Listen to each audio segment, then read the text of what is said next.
Here's a story from The World. The leader of the semi-autonomous region of Somaliland is in Washington this week.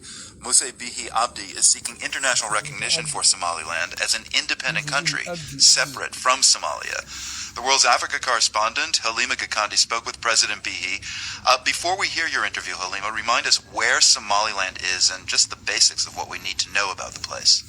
So Somaliland is a self-governing democratic region of around 3 million people, and it's in the northern part of what is globally recognized as the Federal Republic of Somalia. But for more than 30 years, Somaliland has been advocating for its independence from Somalia, and it has its own constitution, its own government, its own passport, and its own military.